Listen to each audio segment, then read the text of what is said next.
Hello, everyone. Good afternoon. We have audience members ready. Hi, Strauss. Hi, Thanks for joining us. nice to be here. It's good to have you here. There's so many things we can talk about, but I've been told we only have like 23 minutes. Right. So we're going to make it as speedy, but kind of get into some of the greater stories. I want to start off by asking, take us back. This is also going to give you a good lead up into telling us more about you and how ZMC started. But you're now running a $35 billion company, holding company, amongst other things underneath it. How did that whole journey begin? Well, it began in borrowed offices with secondhand computer equipment, and we had one fewer chair than we had people working at the firm. And that's true. And when when the men's room was usually out of commission, and the way it was out of commission is you would go into the men's room and there'd be water sheeting down the wall. And I tell that story because when things work out well, everyone looks at it and says, wow, that looked very inevitable and very quick. And I like to say the only overnight successes are other people's successes. Yeah. And it actually wasn't romantic at all. The reason we started the business was we thought there was a great opportunity to invest behind the notion that digital technology would supercharge entertainment, communications, and all forms of media, which in 2001 I thought was a completely obvious idea, but thankfully big media did not think it was either an obvious or smart idea. And if you take a look at the market caps of big media companies, so our market cap at that time was exactly zero. Oh, and by the way, we had no capital whatsoever. And now take the aggregate. We have a lot of scrappy entrepreneurs in this audience. Yeah, you need to be. And take the aggregate market cap of the big entertainment players, which is where I came from, Legacy Entertainment, in '01, and now look at it today. So to put it in context, you talked about the assets that we manage today, and today Paramount Global's equity market cap is about $8 billion. Just put it in context. Wow. So anyhow, we started that way. We were a fundless sponsor for 7 years. Another way of saying we had no money. Raised our first fund. I have investors in the audience. Thank you. In '07 and '08, which is a hard time to raise a fund. Thankfully, we did well. Our second fund in '15, third fund in '19, and basically just finished raising our fourth fund. And what's interesting is the same notion, the intersection of digital technology and all things media, remains as powerful, if not more powerful, an idea today as it was back then. Yeah. You do multiple things. I want to start there.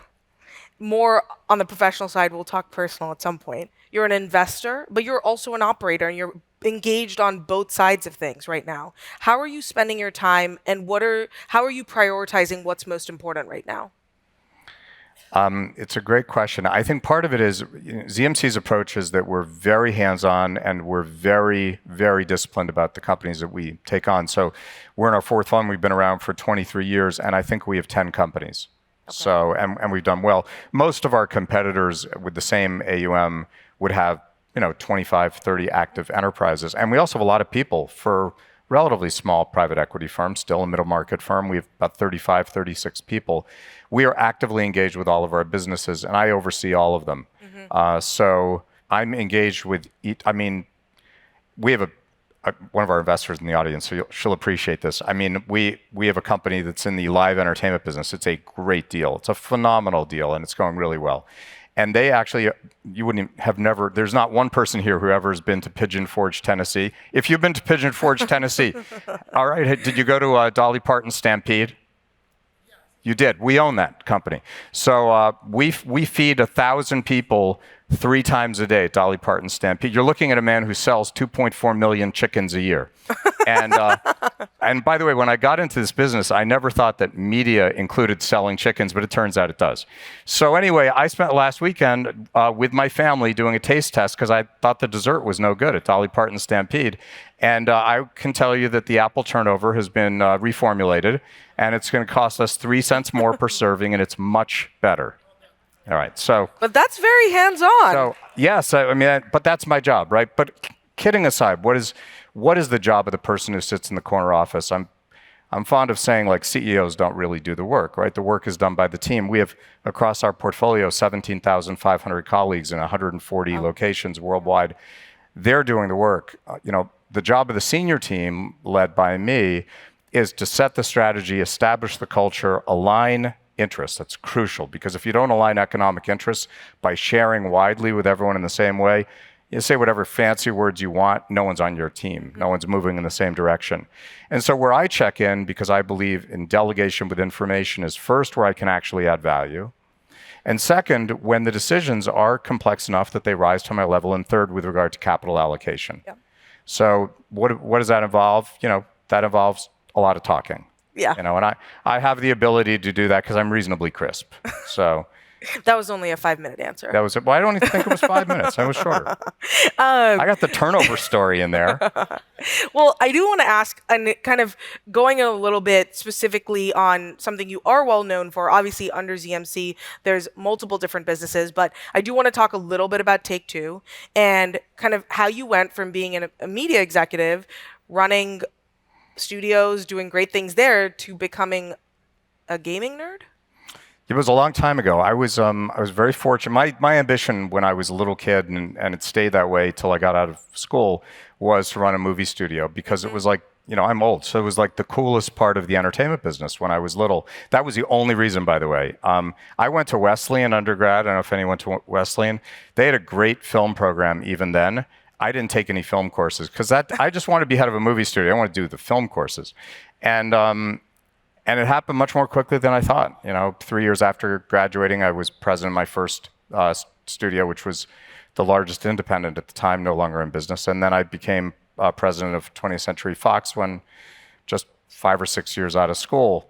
And so I was in the movie business for about 7 years, and I was one of the handful of people in the movie business who actually paid attention to the underlying economics, which incidentally are horrible, and were horrible then, and have been horrible since about 1955 when the studio system ended, and are horrible now, and will be horrible in the future. And there was a great Buffett aphorism, which I'll butcher, but basically was, if you take a bad business and a great manager, it is the business's reputation that will remain intact. And I read that, and I thought, and I had an amazing run. Like, we had all these hits at Vestron, and the first picture I ever greenlit was a huge hit. And then huge hits at Fox. We were #1 at the box office the whole time I was there. I was like, yeah, I need to get out of Dodge when the getting out is good. Mm-hmm. And I thought, I'm really interested in being an entrepreneur. And when would I really have wanted to be in the movie business? 1927. That's when a good time to be in the movie business was.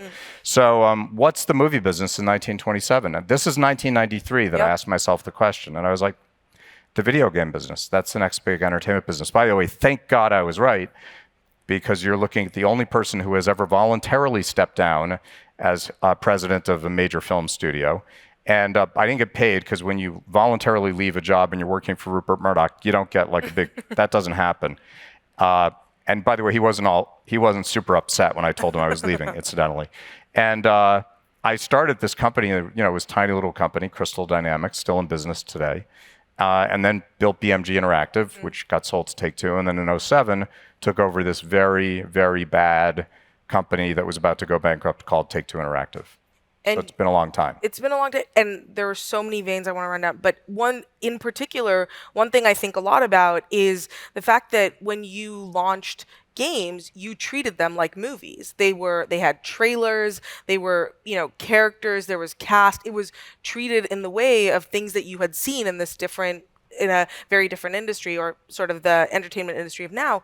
What in the entertainment industry today do you see as actually something creative that is happening that's differentiated in the way people are launching new ideas, new games, new concepts? Is there anything innovative happening right now? Oh, there are huge innovations. I'm sure you talked about some of them. I mean, what Mr. Beast is doing is really interesting. And what Night Media is doing is really interesting. And I don't believe that the creator economy is going to eat the entertainment business, but I do believe that's a really interesting business that will continue to grow. And I mean, it's pretty extraordinary that Mr. Beast has his business. Yeah. And then, kind of as a side hustle, he launched a chocolate company, and chocolate company is going to do $400 million in revenue this year. Wow. And by the way, it's good chocolate too. So, I mean, that's amazing. And that's great innovation. And the job of everyone who's in digital media is to innovate. We have a 3-part strategy at Take-Two, and frankly at all of our creative companies, which is you have to try to be the most creative company in your business, the most innovative company in your business and the most efficient company in your business. The hardest of that is obviously innovation. You know, the easiest is efficiency, like just don't waste money. That's relatively easy and just requires discipline and a rudimentary knowledge of the business you're in. Be the most creative means, you know, attract, motivate, retain the best talent and give them the balance sheet so they can actually take risk and follow their passions. But innovation is really hard because, first of all, you're wrong a lot of times, so it's expensive. And I do turnarounds, so we often couldn't afford innovation initially. But ultimately, we have to invest in it in success. And the second is, by definition, it looks odd and it's not sensible. And you're going to write off a lot of it. So it is the hardest thing that we do. And I would say we're really great at efficiency. As I said, that's pretty easy. I think we're really great at creativity. Innovation's a little bit harder. Yeah. It's a little bit harder. I have to ask, what do you think of TikTok? It's an amazing platform. Do you mean politically or like from an entertainment? From an entertainment point of view, it's just amazing what they've done. What we're doing, what the United States is doing, where the government plays a role. I mean, you know, I don't think you can be naive about national security. At the same time, anytime we talk about shutting down anything creative in this country, it gives me great cause for concern. You can't have it both ways. We get the benefit of being a free country because we have freedom of speech. You take away freedom of speech, you no longer have a free country. Our founding fathers said that, and they were right. That is a free press and free speech is truly what distinguishes this country from any other, you know, most other countries. Even countries are great countries today, like Germany. You know, there are certain things you can't say in Germany. Now, there's a reason for that. There's a history with regard to that. But we have pure freedom of speech here, and I think that has to extend to the entertainment business. But that said, if someone's spying on us, that's problematic. Yeah. Well, problematic, but the engagement levels are insane. And as a entertainment platform, it's sort of everyone's source of news now. It's breathtaking that people are getting their news on TikTok. Yeah. And it's kind of changed the way that we all... I mean, I'm not. I'm not like, let me go watch TikTok to find out what's happening. But many people do. Yeah. How do you get your news? How do I get my news? I don't read a physical paper, but I do. I would like to tell you very proudly, I do read The Economist every week. Oh, very exciting. Yes, my wife told me, she's here. She told me that I was ill-informed at a dinner party. We go to like one dinner party every decade. By the way, your wife's in the audience. Yes, and so we went to this one dinner party in a decade, and I was incredibly bored, and I was ill-informed, and a question was raised about my business. Someone was like, "Did you see this deal that's happening, and what do you think of it?" And it was like squarely in my business, and I had no clue because I was not reading the news. And she said, "That was afterwards." My wife doesn't care about dinner party. You have to drag her kicking and screaming. But anyway, she said, "That was actually embarrassing. Don't you read the news?" So I've started reading The Economist, and I'm very well versed on Burkina Faso, which they write about every week. If you read The Economist, you know they do. They love that place. Who's ever been there? Maybe somebody in the audience. Yeah, there no we one's go. been. No, you've been there. Okay, you went to the Stampede, and she went to Burkina Faso. Thank you for coming today. You're gonna be tasting apple turnovers anytime now. I want to talk about. I got to meet you guys after. Just please come say hello. So. I want to talk about people. Please. It's a big part of, I mean, obviously, big part of your professional story, mentors you've had, people who've believed in you, but you just said you graduated from college and 5 to 7 years later, you were the president of a movie studio. No, graduated from grad school. Graduated from grad school and you were the president of a movie studio. That doesn't happen today. Or does it? No, it's not, it doesn't feel to me like the dark ages, but, it was weird. I was president of Vestron. I had a relationship with Joe Roth because he had been an independent producer and made 2 pictures of Vestron. We'd become friendly. He became chairman of Fox. He needed a president. I was kind of like, he came from the independent world, and in the independent world, I was quite well known. In the major world, completely irrelevant. And so he called up and said, might you be interested in this job? And I was like, I was looking, so it was good timing, to say the least. And this is true, by the way. And he said, well, what are you doing on whatever? It was a Thursday. And I said, I'm going to be in LA, which, as it turns out after this call, I was going to be in LA. And he said, great, we'll have breakfast. And we had breakfast at the Bel Air. And in those days, the chairman had breakfast at Bel Air. The presidents of below had breakfast at the Polo Lounge. And so we were at the in the chairman's breakfast restaurant. And he said, we had a 1 hour chat. He said, this sounds great. I think you ought to do it. Are you free to meet with Rupert and Barry, Rupert Murdoch and Barry Diller? And I was like, as it happens, I am. And this is exactly right. Drove to the lot in Century City. I met with Rupert and Barry together. I had never met either one of them. We met for an hour. And at the end, I walked out and the HR guy was standing there and he said, great, here's how much the job pays. And I was like, sounds good. They were like, when can you start? Wow. Yeah, so that doesn't happen. We do things like background checks now. Like, yeah. But to that point, there were people there was somebody who believed in you, someone who took an interest in you beyond just kind of knowing you off the street. How much of that is a big part of what you do today in believing in new talent, bringing people up in your organization, but also at other organizations? How much of that is part of your professional work now? It's a mix. I mean, the people who work at ZMC have been working with me basically forever, and they started as young associates. But we were really selective, and I really did think we were bringing on board the best and the brightest, and the ones who were there, which is most of the investment team, are extraordinary. And then, as I said, we aligned interests, both cultural, strategic, and economic, which is another way of saying I was willing to share, and we're still working together. And we still bring on board young, talented people, but we don't do, we're not discovering people in a drugstore and saying, you can run some huge business. So it's always that intersection between, great talent that is experienced and great talent that isn't experienced. And I think you want to have both. For example, the CEO of Raptive, which is one of our very biggest companies and one of our most successful, is a highly experienced media and technology executive. He's nearly my age. He's been around for a long time. He's great. Yeah. And then the CEO of Logitech, which is a sports technology company, was the head of IT at the company and never had a leadership position. We just believed in him, and he's crushed it. How do you, and to that point specifically, you obviously hire high quality talent.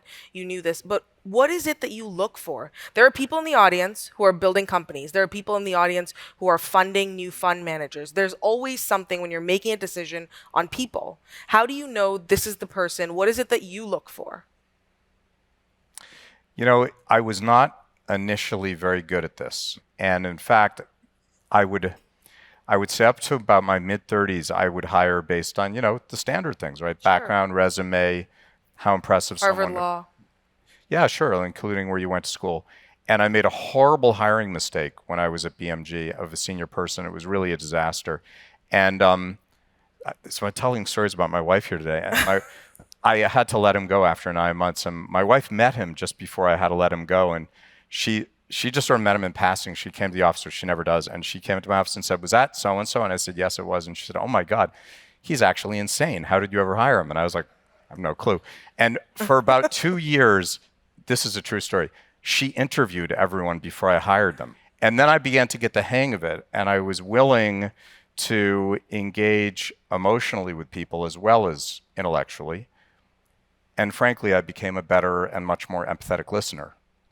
And the thing I'm probably most proud of in what I do, and I'm not proud of a whole lot because it's not my demeanor, is that I have some facility for identifying great talent, encouraging them to work within our enterprises, and motivating them to do their very best work. And it's why, having run every kind of entertainment business there is, the hit ratios that those enterprises have enjoyed have been the highest in the business. And I'm loath to say that sentence without saying the next sentence, which is, by the way, I did not create any of those products, those hit products, and I did not choose the hit products. I chose the people. Mm-hmm.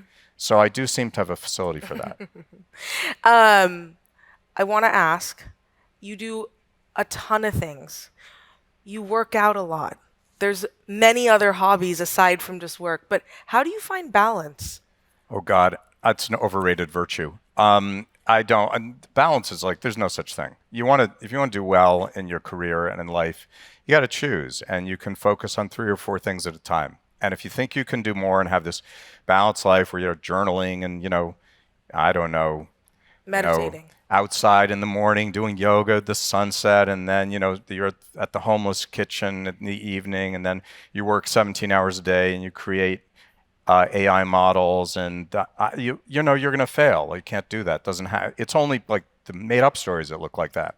The real stories look like I don't get to the gym as often as I'd like because I have a little kid at home, and my husband's in Vietnam, and I'm heading home at 8:40, and I'm going to miss putting the kids to bed. Does it sound familiar? And That's happening to me right now. That's the real story. And then you cobble it together the best you can. So at any given time, I think you can have 3 to 4 priorities. Here are mine: my family and my friends, my work, fitness, and charitable work, mentoring, and coaching. And if you think about it, that leaves out a lot of other stuff I like to do. Like, I love movies. I don't get to watch too many movies. I love to read. I read on planes. Kind of not so much when I'm not on planes.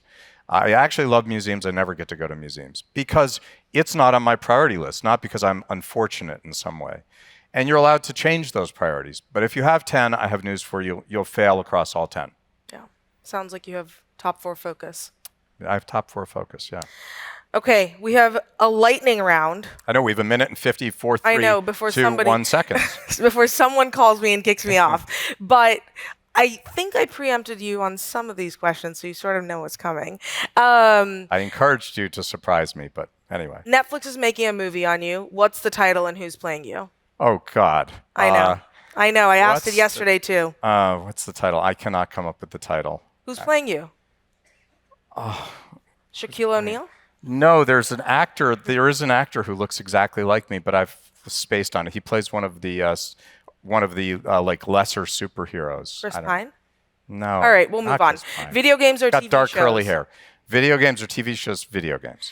Investing or operating? It's a trick question. It's not a trick. I'm going to go with investing because the truth is, at the level at which I operate, you're mostly allocating capital. So I'll go with investing. Okay, and then push-ups or pull-ups? Oh, pull-ups. Pull-ups are my jam. Okay, well, Very proud of my pull-ups. thank you so much, Strauss, and thank you all for being here. Thank you.